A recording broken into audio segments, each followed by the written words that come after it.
May adlaw kayong minahan, and then my life sa full-time mom slash makeup artist slash content creator. Uy, lawan.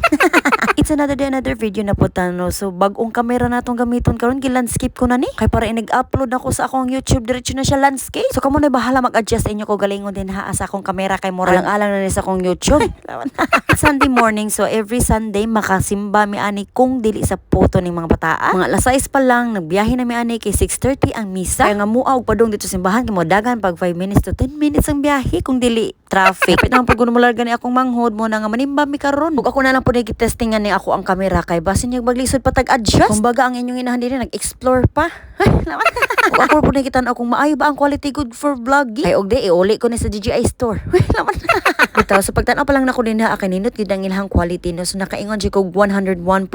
Okay kayo. Pagubot naman diri dapit sa may simbahan na nagsugod na gyud ay taon ang misa. Uy Ginoo ko pa sa ilua taon mi. Kay gawasan nagdugay mi pag-ilis ni akong anak kay kibaw naman sila magmili ko gila si Nina. Murag maglalis na gyud mi kada ilis ani. Kay kibaw naman sila magpurma-purma sila ko galingon. Oy. So kada simba gyud na mo ani no every Sunday nga na gud mi nga sa may kilid. Yan ni dapit sa may kumbento kay para makaparking anay ning among twinkle. Diri jud mi dapita sa side no kay para makadagan-dagan ng mga bata din ha. Kay og dito mi sa sulod sa simbahan no Ginoo ko. Sabag gitaw ni silang duha magsigit-sigit labi na og mueko. Pagabot na mo din ha gikuha ko na ning mga gatas dinhi sa mga bata kay para masarad-an ko na ning sakyanan kay mananagan na ang duha. Sa karon nga stage no kining mga bata dili pa gyud mahimutang. Gusto gitaw nila magdinaganay hantod maumod. So karon kay murag maapil kita ka umod ani kay naka heels ta kay ang ako ang sapatos so Ginoo ko. Di mahitsura kay kalibangan sa manok. Kalimagayod tinulahon oy. Mo nang napugos ko karon high heels oy. Mohangad na lang gid ko sa langit ani magampo gyud. Dili lang gid ta unta matakil po. Sulod na mi diri dapita kay ngani mi mulingkod sa kanang na-bench. Para in kaso kung muulan ay naa mi kasilungan. Sa dihang mulingkod na unta mi kaning mga bata nagsugod nagsilagdagan-dagan labi na kay naay mga bata kauban. Pero ting pangaut na nako din sa akong kaspa. Murag maulbo na gid gihapon ni. Sakto paglingi nako din kay murag mobagting na gid ako anak dito sa bel. Sa anjud mi ni father gyud. So gidagan na po nako na din kay nakita ko sa ko anak dito ang tuan na gid sila nagdinaganay. Akong bagtak ani mo samot na po ako matos.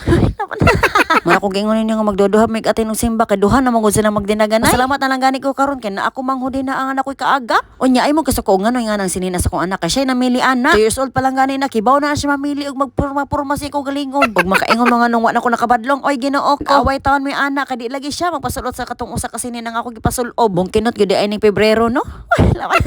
Ambot na lang gyud na anagi mo atbang sa kong batasan. Sa dihang wala na gyud mi katambay diri sa sulod sa simbahan. Dito na gyud mi dapit sa may kumbento. Kay nga rin naman ninuon sila tagu-taguan ng iyahang Mami May oy. Para na lang dili mi makadisturbo dito sa ubang tawo nga nagsimba. May na lang pud nga dinhi na lang pud mi nagtambay kay. Delikado nga to ni sila managan sa highway. Labi na kay ting simbara baron daghay mga sakyanan. Sumo nang gipasagdan nang nakuna sila din amin tas ako diri ga video kanila. Kuto bragoy ko tan-aw na nila kay dili jud ko kadagan-dagan na nila og managan na sila kay nakatakong ang inyong inahan sa kanong nang panabang. So na nagibutang sa nako na ang kamera kay para makita ninyo din ang akong naong sa akong anak. Kung unsa na siya kaiyat basta manglakaw gali may magpawig na siya. Nebong mo nga taas na ibok wig ra na oy. Ay mo patonto. Laban.